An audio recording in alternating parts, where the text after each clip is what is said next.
આજે આપણે ચાલુ કરીશું લોગેરિધમના આલેખ અને આપણે ભણીશું એન્ટી લોગેરિધમ.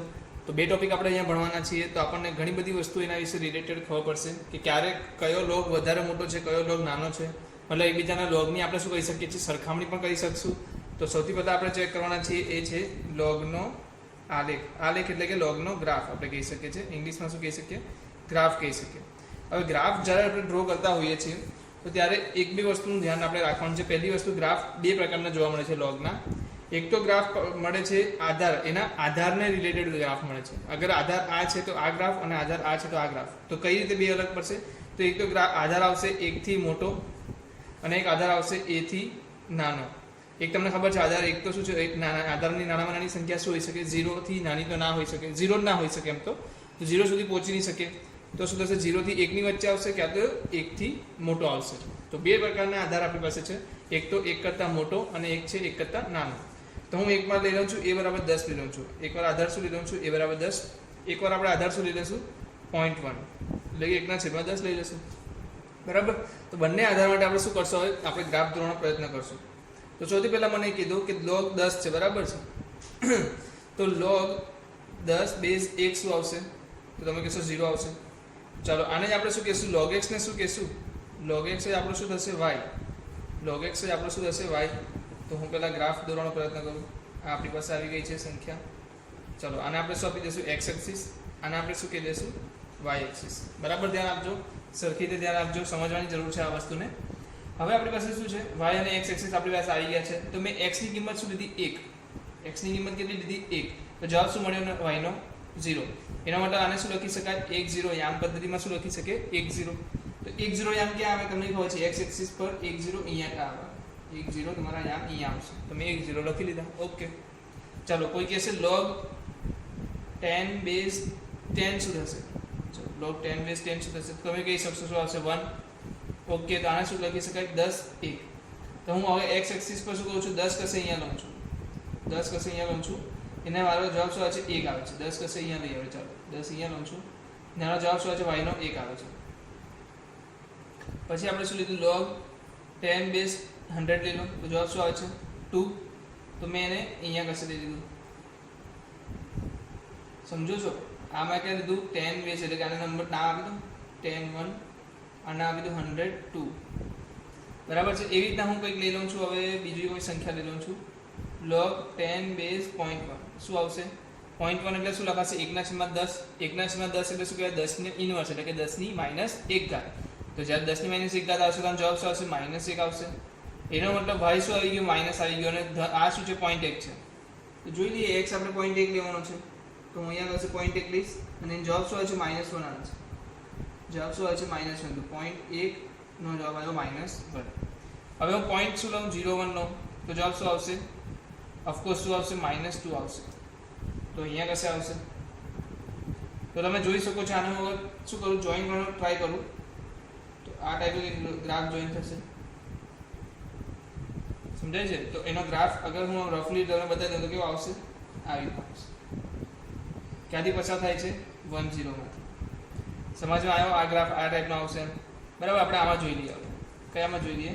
એ લેસ દેન 1 માટે જોઈ લઈએ. તો સૌથી પહેલાં કોઈ કિંમત લઈ લઈએ. તો હું લઈ લઉં છું 0.1 છે તો 1 લઈ લો. જવાબ શું આવશે? 0. 1 પર 0 આવે તમને ખબર છે. આવી શું આવશે? 1 0 પોઈન્ટ તો આમાં આવશે જ. બીજું શું લઈ લઉં? 0.1 છે તો પહેલાં 0.1 લઈ લઈએ. 0.1 આગળ શું થઈ જશે? 1 થઈ જશે. 0.1 બેઝ પર 0.1 સંખ્યા છે તો 0.1 આગળ શું થઈ જશે? 1. તો આ કંઈક અહીંયા આવશે. સોરી અહીંયા લઈ લો. અહીંયા શું આવી ગયું? 0.1 આગળ જવાબ શું આવ્યો? 1. ચલો 0.1 આગળ 1 આવ્યો. log 0.1 0.001 તો જવાબ શું આવશે? તો તમને ખબર છે 0.1 ની તમે સ્ક્વેર કરશો તો તમને આ મળશે. એટલે શું જવાબ આવશે? 0.01 આગળ 2 આવશે. 0.01 આગળ શું આવશે? 2 આવશે. હવે તમે શું કરો છો? 0.1 આગળ તમે લો છો 10. તો જવાબ શું આવશે? આ 10 ને શું લખવું પડે 0.1 કરવા માટે? યાદ આને શું કરો? તમે 10 ઇન્વર્સ લખી દો તો -12 જતું રહેશે અને સંખ્યા શું રહેશે? 1. એટલે આનો જવાબ શું આવશે? -1 આવશે. તો ક્યાં આવશે? -1 અહીંયા કશે. x શું છે? 10. y શું આવશે? -1. ચાલો આગળ જઈએ. log 0.1 હું લઉં છું 100. તો શું જવાબ આવશે? કોઈ પણ કહી શકે -2 આવશે સર. તો ક્યાં આવી ગયા? -2 અહીંયા કશે. 100 પછી -2. તમે બંને વસ્તુમાં એક વસ્તુ ચેક કરજો, નોટિસ કરજો. ચાલો આપણે પહેલા ગ્રાફ જોઈ લઈએ શું થાય છે. પોઈન્ટ દિવાલ પર ટચ કરશો આપણને શું મળે છે? ગ્રાફ. આ પ્રકારનો ગ્રાફ મળે છે. કયા પ્રકારનો ગ્રાફ જોઈ લો? આ પ્રકારનો ગ્રાફ, મતલબ અહીંયા રફલી ડ્રો કરી તો આ પ્રકારનો એકમાં વધતું એકમાં ઘટતું જે બરાબર છે. બહુ બધી વસ્તુ આપણે ઓબ્ઝર્વ કરશું આની અંદર. તમને ગ્રાફ કેવી રીતે પ્લોટ કરવાનું છે એ વસ્તુ તમને સમજમાં આવી જશે. શું લખીએ છીએ? ગ્રાફ કેવી રીતે આવશે? એક આવો, એક કેવી રીતે આવશે? આવો. સમજમાં આવી? આ શું છે? એ ગ્રેટર દેન 1. આ શું છે? એ લેસ દેન 1. 0 થી મોટો તો હશે યાર, એનો કહેવાની જરૂર નથી બરાબર. આ તો વસ્તુ તમને ઓબ્વિયસ છે, તમને ખબર જ હશે. હવે અહીંયા બહુ બધી વસ્તુ આપણે ડિસ્કશન કરશું તો તમારું ધ્યાન અહીંયા આવી જવું જોઈએ. પહેલી વાત તો એ છે, સૌથી પહેલાં એક વસ્તુ નોટિસ કરવાની અંદર કે હું જ્યારે એ ગ્રેટર દેન 1 ની વાત કરું છું, એ ગ્રેટર દેન 1 ની વાત કરું છું ત્યારે ડાબેથી જમણે બાજુ જતા, ડાબેથી જમણે જતા y ની કિંમત શું થાય છે? વધે છે કે ઘટે છે? y ની કિંમત વધે છે. ડાબેથી જમણે જતા શું થાય છે? y ની કિંમત વધે છે. અગર ડાબેથી જમણે જતા, મતલબ x ની કિંમત વધારતા y ની કિંમત શું થાય છે? ડાબેથી જમણે જવું એટલે શું થયું? એક કેસમાં x ની કિંમત વધારવી, x ની કિંમત વધતા એવું કહી શકાય. બંને સેમ જ છે. x ની કિંમત વધતા યા તો ડાબેથી જમણે જતા શું થાય છે? y ની કિંમત પણ વધે છે. જેમ જેમ x ની કિંમત વધારીશ y ની કિંમત પણ વધે છે. તો એવા કેસમાં આને શું કહી શકાય? વધતું વિધેય કહેવાય. આને શું કહેવાય? વિધેય શું છે એ આગળ આપણે ભવિષ્યમાં ભણશું. ફિલહાલ તમે શું યાદ રાખવાને? વધતું વિધેય કહેવાય. કેમ? એનું કારણ બી તમને આપું થોડી વારમાં બરાબર. તમારે હમણાં શું યાદ રાખવાનું છે? વધતું વિધેય. કેમ? કારણ કે જેમ x વધારું છું તેમ y પણ વધે છે. અહીંયા જોઈ લઈએ. ડાબેથી જમણે જતા, ડાબેથી જમણે જતા y ની કિંમત શું થાય છે? જોઈ લો તમે. y ની કિંમત શું થાય છે? હું ડાબેથી જમણે જાઉં છું આમાં, તો y ની કિંમત શું થાય છે? ઘટતી જાય છે, નીચે આવતી જાય છે. પહેલા સુધી 2 હતી, પછી 1 થઈ ગઈ, પછી -1 થઈ ગઈ, -2 થઈ ગઈ, મતલબ ઘટતી જાય છે. y ની કિંમત કહું છું. x ની કિંમત તો હંમેશા વધવાની છે ડાબેથી જમણે જતા. એટલે કે x ની કિંમત વધારતા y ની કિંમત શું થાય છે? ઘટે છે. તો આવા કેસમાં શું કહેવાશે? આને ઘટતું વિધેય કહેવાશે. શું કહેવાશે? ઘટતું વિધેય કહેવાશે. વિધેય શું છે એના વિશેની ચર્ચા આપણે ભવિષ્યમાં કરીશું. તો તમારે કોઈ પણ ચિંતા કરવાની જરૂર નથી. એના માટે યાદ રાખવાની બહુ બી ખાસ જરૂર નથી. તમારે ખાલી ધ્યાન રાખવાનું છે એ ગ્રેટર દેન 1 છે તો વધશે, એ ગ્રેટર દેન 1 નથી એટલે કે એ લેસ દેન 1 છે તો ઘટશે. બરાબર છે? સમજમાં આવે છે વસ્તુ? આટલો વસ્તુનો ખ્યાલ આવી ગયો. ચાલો આ બે વસ્તુનું તમારે ધ્યાન રાખવાનું છે, વધતું વિધેય અને ઘટતું વિધેય. કેમ એને લીધું છે એના વિશેનું ડિસ્કશન હું તમને આગળ લઈશ. પણ તમારે ખાલી એટલું યાદ રાખવાનું છે કે જ્યારે પણ એ ગ્રેટર દેન 1 મતલબ મોટો હશે, એક કરતાં મોટો હશે તો વધશે, એક કરતાં નાનો હશે તો ઘટશે. બસ આટલું યાદ રાખી દેજો. હવે જે ચર્ચા કરવાનો છું એ તમે અહીંયા ઓબ્ઝર્વેશન છે આપણે, આ જે ગ્રાફ આપણે દોરી દીધો છે એને આપણે ઓબ્ઝર્વ કરવાનો છે, એનાલિસિસ કરવાનું હોય છે. એના પરથી આપણને ખબર પડશે કે આ શું છે? એ ગ્રેટર દેન 1 છે. આમાં શું છે? આધાર એ ગ્રેટર દેન 1 છે. તો ધન સંખ્યા ક્યાં આવે છે? તમે જુઓ, 1 કરતાં x ની કિંમત શું થાય છે? 1 કરતાં વધી જાય છે. આ તો આધાર છે ને, આ તો આધાર છે. આમાં log x આ જે સંખ્યા છે, x શું છે? સંખ્યા છે. અગર સંખ્યા શું હશે? 1 કરતાં મોટી હશે, 1 કરતાં મોટી હશે તો સંખ્યા કેવી મળે છે? ધન. ના ગ્રાફ શું દર્શાવે છે? ગ્રાફ બતાવે છે log ની કિંમત, log ની કિંમત બતાવે છે.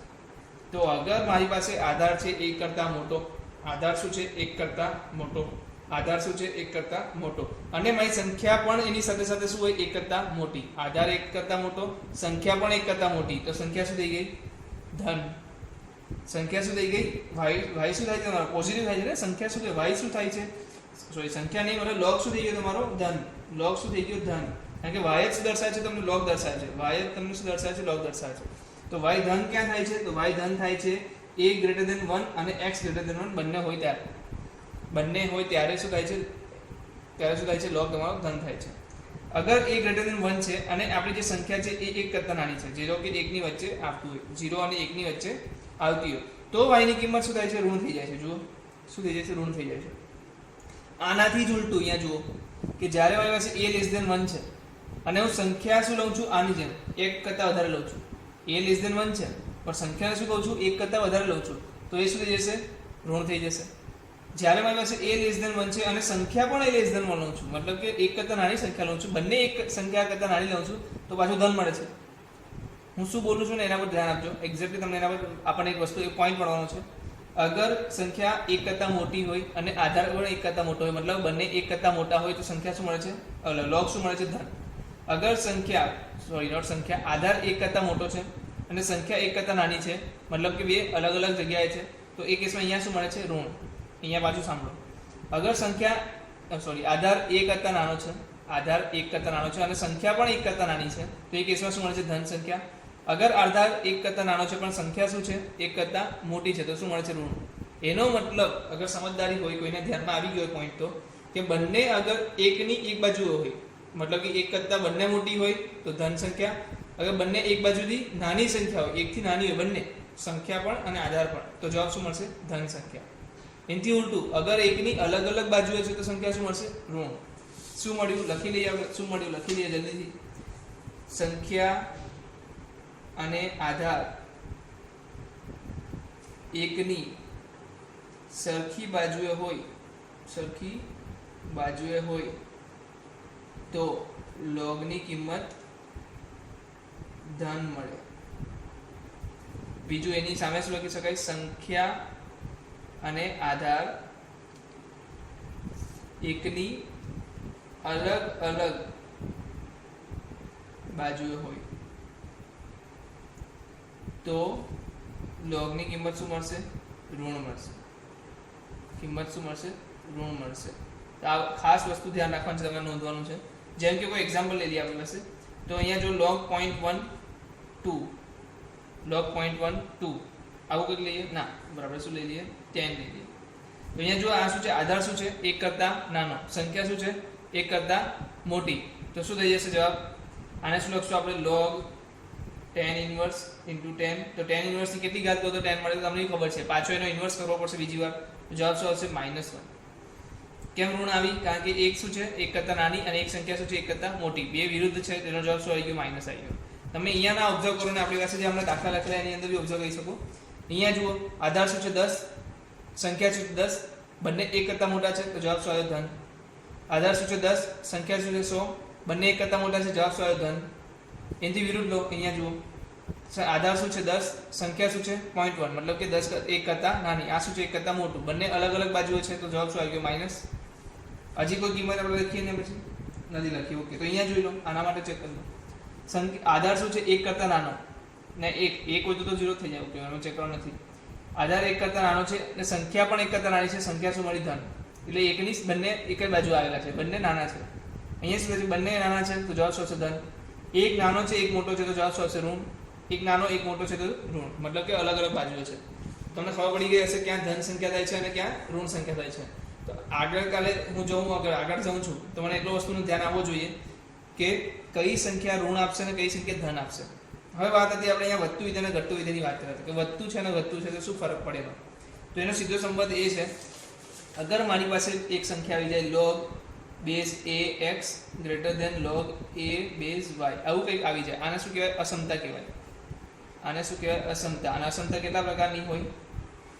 અસમતા કેટલા પ્રકારની હોય? એક તો ગ્રેટર ધેન, એક તો લેસ ધેન, એક greater than or equal to, એક less than or equal two.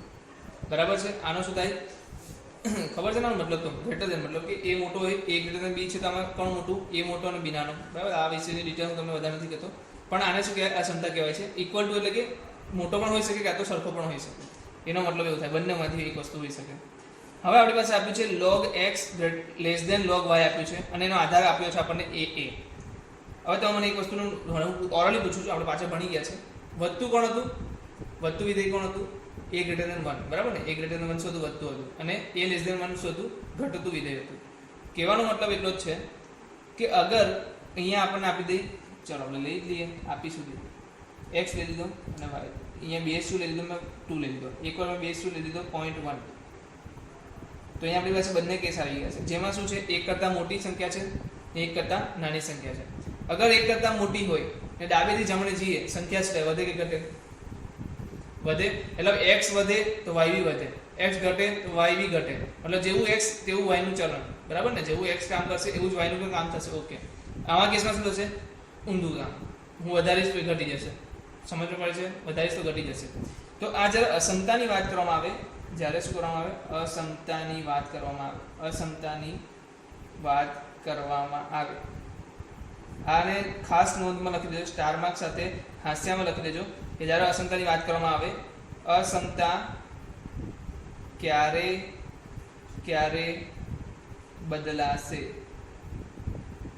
આ ક્ષમતા ક્યારે ક્યારે બદલાશે? ક્વેશ્ચન છે, ક્યારે ક્યારે બદલાશે આપણને થોડી ખબર છે. એટલે હું આમાંથી શું કરું? લોગને હટાડું. આ કેસમાં શું કરું? જાણે કે આ કેસમાં લોગને હટાડું તો શું થશે?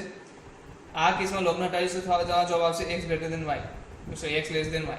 બટ આમાં હું અગર શું લોગને ઘટાડું તો જવાબ તમારો શું થશે? આ ક્ષમતા બદલાઈ જશે અને x ગ્રેટર દેન y થઈ જશે.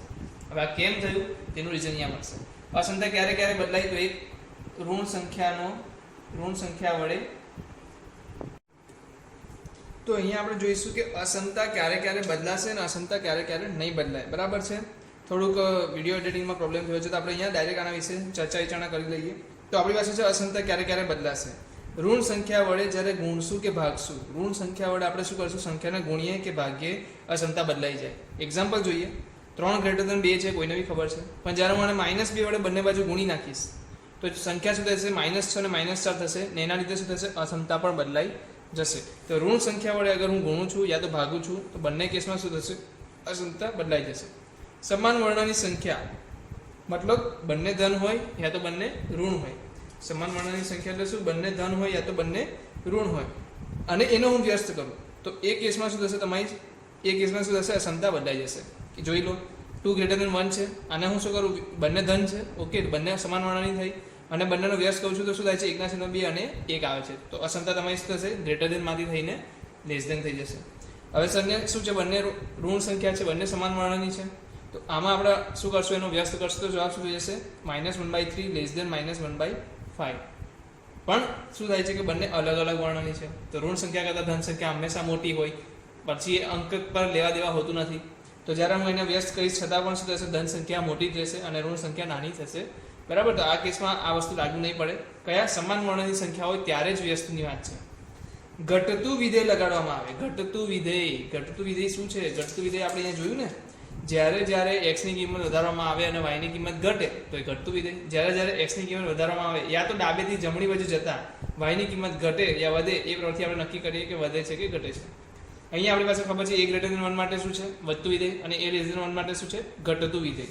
તો જ્યારે પણ ઘટતું વિધેય એટલે કે એવો લોગ જેનો આધાર શું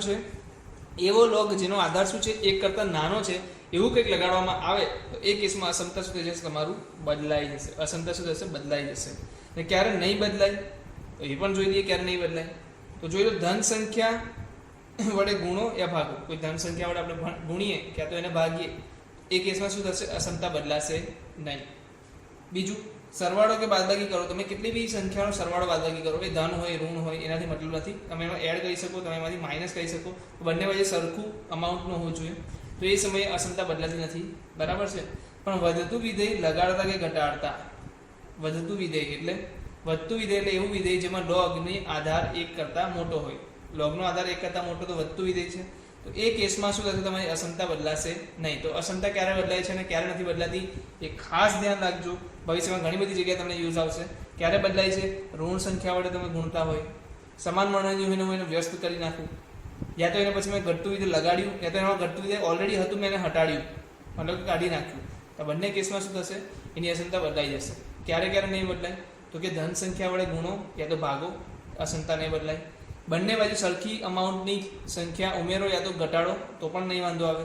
પણ જ્યારે વધતું વિધેય ઘટાડો ત્યારે પણ શું થશે? અક્ષમતા બદલાશે નહીં. તો વધતું વિધેય કયું છે, ઘટતું વિધેય કયું છે એ તમને યાદ રહેવું જોઈએ. 1 કરતાં મોટું વધારે તો વધતું વિધેય, 1 કરતાં નાનું તો ઘટતું વિધેય. શું? આધાર, સંખ્યા નહીં, આધાર. બરાબર. ચાલો, તો આપણે કેટલાક ક્વેશ્ચન્સ લઈ લઈએ એના રિલેટેડ. શું કરીએ? કેટલાક ક્વેશ્ચન લઈ લઈએ એના રિલેટેડ, જેનાથી શું થઈ આપણે એને ઇઝીલી સોલ્વ કરી શકીએ. ચાલો, હવે મને કહેજો આમાંથી કઈ સંખ્યા મોટી છે અને કઈ સંખ્યા નાની છે. એક તો મારી પાસે છે log 3 લેસ દેન log 2. આ સાચું છે કે ખોટું એ તમારે નક્કી કરવાનું છે. અહીંયા આપ્યું છે આપણને 2 અને 2. હવે છે જ નહીં એવું વિચારો ને, કરો સાચું ખોટું છોડો, છે જ નહીં. બીજી બાજુ આપણને આપ્યું છે એ જ વસ્તુ log 3.8 log 2 એવી 0.8. ચાલો, આમાંથી હવે કઈ મોટી સંખ્યા છે કઈ નાની છે? આમાં કઈ મોટી સંખ્યા છે કઈ નાની છે એ નક્કી કરવાની છે. તો કઈ રીતે કરશું? ચાલો, શું કરશું આપણે? તો સર અગર છે ને આ વસ્તુમાં લોગ ના હાથે તો હું કહી દેતે, હા કોઈ એવું કીધું હશે, બરાબર. લોગ ના હાથે તો તમે કહી દેતે 3 ગ્રેટર દેન 2 છે. તો બંને માટે 3 ગ્રેટર દેન 2 તો લાગુ પડવાનું છે. 3 ગ્રેટર દેન 2 આ બંને માટે લાગુ પડવાનું છે. આમાં લોગ છે એનો આધાર શું છે? 1 કરતાં મોટો છે. આમાં લોગનો આધાર શું છે? 1 કરતાં નાનો છે. બરાબર, વાત આવી ગઈ અહીંયા. 3 ગ્રેટર ધેન 2 આપણને આપેલું છે. અગર તમે લોગ લગાડો છો કયો, આધાર 1 કરતાં મોટો, આધાર 1 કરતાં મોટો, તો વધતું વિધેય તમે લગાડો છો. શું લગાડો છો? વધતું વિધેય લગાડો છો. ને એ બાજુ શું લગાડો છો? ઘટતું વિધેય લગાડો છો, મતલબ 1 કરતાં નાનો. અગર વધતું વિધેય લગાડીએ, અસમતા બદલાય કે ના બદલાય? ના બદલાય. તો શું જવાબ આવશે? log 3 to the base 2 greater than log 2 to the base 2. But case છે ઘટતું વિધેય, તો ઘટતા વિધેયમાં તમે જ્યારે log લગાડો છો ત્યારે એની અસમતા શું થઈ જશે? બદલાઈ જશે. તો 0.8 greater than 3 less than 0.8 greater than 2. સમજમાં આવ્યું કે ના આવ્યું? હજી એક દાખલો લઈએ. ઓકે, ચાલો લઈએ. 0.8 રેઝ ટુ મારી પાસે છે x ગ્રેટર ધેન આપ્યું છે 0.8 રેઝ ટુ y. તો તમારે સંબંધ લેવાનો છે x અને y વચ્ચેનો. તો તમે એક કામ કરો ને, તમે એક કામ કરો, આ જે સંખ્યા છે એના આધાર વાળો log બંને બાજુ લગાડી દો. તો શું થશે? આધાર જે ઘાત છે આગળ આવીને પટકાઈ જશે અને આધાર અને સંખ્યા સરખી થવાથી એક એક થઈ જશે. જોઈએ, બંને બાજુ શું કરો? log 0.8 લઈ લો. log 0.8 નો આધાર વાળો, તો શું થઈ જશે? 0.8 આવી જશે અને x ક્યાં દોરાઈ જશે? ચલો x રાખો હમણાં. હવે એક વસ્તુ તમને ઓબ્ઝર્વેશનથી કે વસ્તુ ખબર છે, જ્યારે પણ 0.8 એટલે કેવો આધાર? 1 કરતાં નાનો. વિધેય કેવું? ઘટતું વિધેય. તો અસમતા શું થશે? બદલાશે. અસમતા શું થશે? બદલાશે. કેમ બદલાયું? કારણ કે ઘટતું વિધેય છે. તો અહીંયા શું થશે? હવે x આગળ આવીને પટકાઈ જશે. x log 0.8 to the base 0.8 greater than y log 0.8 to the base 0.8. તો આ તો શું થઈ જશે? 1. આ પણ શું થઈ જશે? 1. તો એનો જવાબ શું આવી ગયો? x greater than y. હવે સર આપણે log 0.8 ના લેતે, અગર વધે એવું વિધેય લેતે, વધે એવું વિધેય મતલબ કે 1 કરતાં કોઈ મોટો આધાર લઈ લેતે, તો શું થશે? ચાલો જોઈ લઈએ આપણે, એ પણ જોઈ લઈએ. અહીંયા હું શું કરું? મારી પાસે શું હતું? 0.8 રેઝ ટુ x હતું, 0.8 રેઝ ટુ y હતું અને શું આપેલું હતું? લેસ ધેન આપેલું. બરાબર, મેં શું કર્યું? બંને બાજુ log નો આધાર 10 લગાવ્યો. હવે તમને બી ખબર છે log નો આધાર 10 લગાવ્યો એનો મતલબ શું થઈ ગયો? એનો સીધો મતલબ તો એ જ થઈ ગયો કે આપણે વધતું વિધેય લગાવીએ છીએ, અને વધતું વિધેય જ્યારે લગાવતા હોય ત્યારે અસમતા બદલતા નથી. બદલાશે નહીં. કેમ નહીં બદલાય? Question mark. કેમ નહીં બદલાય? તમને ખબર છે વધતું વિધેય છે એટલા માટે. તો વધતું વિધેય લગાડતા અસમતા બદલાય નહીં. x ક્યાં આવી ગયો આગળ? log 10 base 0.8. ફિર શું છે? લેસ ધેન આપ્યું છે y log 0.8 to the base 10. હવે એક વસ્તુ તમારે ધ્યાન રાખવાની છે, એ છે કે આધાર અને સંખ્યા એકની અલગ અલગ બાજુ આવેલા હોય, આધાર અને સંખ્યા એકની અલગ અલગ બાજુ આવ્યા હોય તો એ સંખ્યાનો log કેવો મળે? સર ઋણ મળે. શું મળે? ઋણ મળે. આપણે સમજ્યા છીએ. અગર એકનો આપણે જોઈ લઈએ, પાછું તમને બતાવી દઉં ક્યાં લખેલું છે. આપણે અહીં જો સંખ્યા અને આધાર એકની સરખી બાજુએ હોય તો ધન log મળે, અને સંખ્યા અને આધાર એકની અલગ અલગ બાજુ હોય તો logની કિંમત કેટલી મળે? ઋણ મળે. તો અહીંયા જોઈ લો, 1 કરતાં નાની છે 0.8 અને 1 કરતાં મોટો છે, તો આની સંખ્યા કઈ થઈ ગઈ? આ ઋણ થઈ ગઈ. શું થઈ ગઈ? ઋણ સંખ્યા થઈ ગઈ. આ પણ શું થઈ ગઈ? ઋણ સંખ્યા થઈ ગઈ. અને ઋણ સંખ્યા વડે જ્યારે તમે ભાગશો, ઉડાડવું મતલબ શું છે? બંને બાજુ એટલા વડે ભાગી લેશો આપણે. તો બંને સંખ્યાને ઋણ વડે ભાગશો તો અસમતા શું થઈ જશે? બદલાઈ જશે. ઋણ સંખ્યા વડે ભાગતા અસમતા બદલાશે. તો છેલ્લે જવાબ તમને પાછો શું મળ્યો? જવાબ શું મળ્યો? x greater than y. ને એ જવાબ તમારો હતો. બરાબર છે. તો બંને કેસમાં જવાબ સાચો મળે છે. તમે કોઈ પણ log લગાવી શકો, પણ અહીંયા તમારે કન્ફ્યુઝન ક્રિએટ થશે. તમારે ઓબ્ઝર્વ કરવું પડશે કે આ ઋણ છે, અને ઋણને તમે જ્યારે ઉડાડશો ત્યારે ધ્યાન રાખવું પડશે, અસમતા બદલવી પડશે. તો ચાલો હું હજી એક એક્ઝામ્પલ લઈ લઉં આને પાછળ સાથે આગળ. તો આપણી પાસે છે 1.25 raise to x less than 1.25 raise to y. તો સીધી વસ્તુ 1.25 આપ્યું છે, તો કેટલાનો log લગાવશું? 1.25 આધારનો. જેનાથી શું થાય? આ 1 થઈ જાય. બસ એટલું જ મારે લેવું છે. મારે તો લેવા દેવા છે 1 થઈ જાય. અહીંયા શું થશે? પાછું એ આવશે log 1.25 ટુ ધ બેઝ 1.25 અને આગળ y આવી જશે. હવે log 1.25 કેવું છે? વધતું વિધેય, તો અસમતા બદલાશે નહીં. આનો જવાબ 1, આનો જવાબ 1, તો x લેસ ધેન y આવી ગયું. બસ આટલું જ જાણવાનું છે. તો તમે શોધી શકો કોણ મોટું છે, કોણ નાનું છે, ઓબ્ઝર્વ કરી શકો. ઓકે, ચાલો બીજું ઓબ્ઝર્વેશન તમને ખબર પડી ગઈ છે. શું ખબર પડી ગઈ છે? અગર હું લખી દઉં log m to the base a, અગર a અને m ને આપણે સિમ્બોલાઇઝ કરી દઈએ કે a greater than 1, m be greater than 1, a less than 1, m પણ લેસ ધેન 1, બંને સાથે સરખા હોય, બંને સરખી બાજુએ, એકની સરખી બાજુએ, તો log a to the base m positive એટલે કે ધન. અગર શું થાય ગ્રેટર દેન 1 અને આ લેસ દેન 1 થઈ જાય, આ લેસ દેન 1 અને આ ગ્રેટર દેન 1 થઈ જાય, તો આવા કેસમાં શું થશે અલગ અલગ બાજુએ, તો આવા કેસમાં શું થશે ઋણ, શું થઈ જશે ઋણ સંખ્યા થઈ જશે. તો સમજમાં આવે છે ક્યારે ઋણ થશે ક્યારે ધન થશે. આ રિલેટેડના દાખલા કેટલાક પૂછાય તો તમે જાતે ગણી શકો છો, બરાબર છે. ઓબ્વિયસ છે તમને હોમવર્કમાં આના રિલેટેડ દાખલા મળશે તો તમે એના વિશેની પ્રેક્ટિસ વધારે કરી શકશો. હવે જે ટોપિક છે એના વિશે આપણે થોડી વધારે ચર્ચા કરી લઈએ. એન્ટી લોગેરિધમ શું છે? Anti logarithm. હવે જે નામ છે એવું જ કામ છે. એન્ટી એટલે વાયરસ સાંભળ્યું છે, વાયરસ ને કાઢવા માટે આપણે શું રાખીએ અંદર કોમ્પ્યુટરની અંદર એન્ટીવાયરસ, બરાબર છે ને. એન્ટી મતલબ કે જે છે એને આપણે ઊંધું કરી નાખીએ ને ત્યાંથી કાઢીને રિમૂવ કરવું, ત્યાંથી રિમૂવ કરવું. તો અગર મારી પાસે છે log 10 કે 100 બેઝ 10, તમને શું ખબર છે આનો જવાબ શું આવશે 2, કારણ કે 10 ની કેટલી ઘાત કરો તો 100 મળે 2, બરાબર છે. તો આનો જવાબ તમારી પાસે આવે છે 2. હવે મારે શું કરવું છે ભાઈ, મારે નહીં આ રૂપમાં નથી લખવું, મારી પાસે તો બીજી રીત હતી ને લખવાની. કઈ હતી? 100 બરાબર શું લખાતું 10 નો વર્ગ લખાતો. કે જ્યારે આપણે હંમેશા આપણે શું યાદ રાખ્યું છે કે સર log જ્યારે હટે ત્યારે 10 સુધી ચરણોમાં જતું રહે. આવું કેમ થાય? તો આવું ક્યારે થાય? જ્યારે આપણે લોગને હટાડવા માટે બંને બાજુ શું લગાવી દઈએ એન્ટી લોગ. લોગને હટાડવા માટે કોમ્પ્યુટરમાં શું નાખી દઈએ એન્ટી લોગ નાખી દઈએ. હવે એન્ટી લોગ કેવું નાખીશ? જેવું લોગનો આધાર છે એટલા જ આધારનું નાખીશ. અહીંયા શું આવી જશે એન્ટી લોગ બંને બાજુ નાખતા એન્ટી લોગ 10 આધારનું 2 વડે, બરાબર. તો આનો જવાબ શું આવશે મને જલ્દી કહેજો. આ તો શું કરશે લોગને કાપવાનું કામ કરશે, તો બાકી શું રહેશે 100. અહીંયા શું છે એ આપણે ખબર નથી, અહીંયા શું આવશે ખબર નથી, પણ આના બરાબર જ 100 બરાબર તો શું હતું 10². તો તમે ઓબ્ઝર્વ કરો કેટલું સિમ્પલ છે. 10² દેખાય છે અહીંયા 10² દેખાય છે ને. ભલે આ એનો 10² નથી પણ આપણે અહીંયા જોઈ શકીએ છીએ કે આનો મતલબ શું થઈ ગયો આધારની ઘાત સંખ્યા એન્ટી લોગ માટે મતલબ સર મતલબ સમજ ના આવી? અરે યાર જો હમણાં સમજાવો. અગર એન્ટી લોગ પૂછ્યો છે 2 આધાર વાળો 3 સંખ્યા વાળો તો જવાબ શું થઈ જશે 2³ મતલબ કે 8. હે હા એન્ટી લોગ પૂછ્યો છે તમને √2 નો 8, તો √2 ની 8 ઘાત મતલબ કે √2 ની 8 ઘાત મતલબ કે 2⁻½ ની 8 ઘાત, તો 2 ચોકા એટલે કે 2⁴ બરાબર 16. તો મતલબ જે અહીંયા સંખ્યા આપી છે આધારમાં એને આધારમાં લખી દેવાની, જે સંખ્યામાં આપી છે એને ઘાતમાં લખી દેવાની, એટલે એન્ટી લોગ થઈ ગયો. હા દીકરા, એટલે એન્ટી લોગ થઈ ગયો. સમજમાં આવી? એન્ટી લોગ કેવી રીતના થશે? એન્ટી લોગ કેવી રીતના થશે? સંખ્યાનો આધારને સંખ્યા ઘાતમાં લખી દેવાની.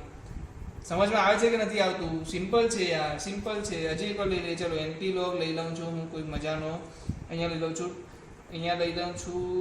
81. ચાલો અહીંયા લઈ લઉં છું 81, અહીંયા લઈ લઉં છું 0.25 લઈ લઉં છું. તારો જવાબ શું આવશે 81/0.25. 0.25 એટલે શું કહેવાય? કોઈને પણ ખબર છે 1/4, તો 3/4 1/4, તો તમારો જવાબ શું આવશે 4 કેન્સલ 3/1 બરાબર 3. તમે ચેક કરી શકો, તમે જ્યારે આનામાં શું ચેક કરી શકો? આ બંનેમાં જ્યારે બંને બાજુ તમે લોગ બી લગાવી શકો. આને કાઢવા માટે શું કરી શકો? બંને બાજુ લોગ બી લગાવી શકો અને જવાબ લાવી શકો. મારી પાસે શું છે anti log 3 to the base 2 is equal to 8. હું બંને બાજુ શું કરું છું લોગ લગાડું છું. કયો લોગ? જે આનો આધાર છે એ જ. તો આ બધા આધાર લગાવી દો log 2 base 8 થઈ જશે. તો અહીંયા એન્ટી લોગ અને લોગ એકબીજાનું કામ કરી લેશે, હટી જશે, અહીંયા 3 આવી જશે. તો log 8 to the base 2 શું આવે 3, તમને બી ખબર છે. તો એ જવાબ આવે છે તમારો. તો એન્ટી લોગમાં બહુ વધારે ડિટેલમાં જવાની જરૂર નથી. એન્ટી લોગ આટલું જ છે. એન્ટી લોગ એટલે શું કે એન્ટી લોગ મને આપેલું હોય કોઈ સંખ્યા m અને આધાર a, તો એનો જવાબ થાય a⁻m. આટલું જ વસ્તુ તમારે ધ્યાનમાં રાખવાની છે. લોગને હટાડવા માટે આનો યુઝ થતો હોય છે, તો એન્ટી લોગ માટે બી આ જ વસ્તુ લાગુ પડે, તો તમે ખાસ વસ્તુનું ધ્યાન રાખી શકો. બરાબર. એન્ટી લોગમાં બી એ જ વસ્તુ છે. a > 1 વધતું વિધેય અને a <1 ઘટતું. બરાબર. આ વસ્તુ ધ્યાન રાખી લો એટલે અસમતા વખતે તમને ધ્યાનમાં રહે. એન્ટી લોગમાં બી સેમ વસ્તુ ફોલો થશે. a > 1 હશે તો વધતું વિધેય અને a <1 હશે તો ઘટતું વિધેય. હવે તમારી સામે હું કેટલાક ક્વેશ્ચન્સ આપું છું જે તમારા હોમવર્કમાં કરી આવવાના છે ને બહુ સિમ્પલ ક્વેશ્ચન છે, બહુ જ સિમ્પલ. લોગના અત્યાર સુધીના સૌથી સિમ્પલ ક્વેશ્ચન છે. બરાબર. તો એ સિમ્પલ ક્વેશ્ચનને તમે સિમ્પલી રીતે સોલ્વ કરી દેશો, જેમાં એન્ટી લોગના કેટલાક દાખલાઓ છે, જેની અંદર કઈ સંખ્યા ધન સંખ્યા છે, ઋણ સંખ્યા છે, એના રિલેટેડ કેટલાક દાખલા છે, અને કેટલી જગ્યાએ બંને સંખ્યાની કમ્પેરિઝન માંગી છે. તો આ પણ તમે ચેક કરી શકો છો. આ દરેક સવાલના જવાબ તમારે તમારા હોમવર્કમાં કરીને આવવાના છે. તમે એનો સ્ક્રીનશોટ પણ લઈ શકો છો. અને બીજી વસ્તુ આપણે નેક્સ્ટ લેક્ચરમાં શું જોવાના છે? તો નેક્સ્ટ લેક્ચરમાં આપણે જોવાના છે કેરેક્ટરિસ્ટિક અને મેન્ટેસા. બરાબર છે. લાસ્ટ ટોપિક છે લોગેરિધમનો. કદાચ 2 દિવસ પણ ચાલી શકે. તો 2 લેક્ચર્સ આપણા રિમેનિંગ છે એવું સમજી શકો. આજે લેક્ચર થાય છે આપણો 11th યા 12th લેક્ચર થાય છે આપણો, 12th યા 13 લેક્ચર થાય છે. તો એટલામાં આપણે લોગને કમ્પ્લીટ કરશું. એના પછી ક્વોડ્રેટિક ઇક્વેશન એટલે કે દ્વિઘાત સમીકરણની વાત ચર્ચા કરીશું.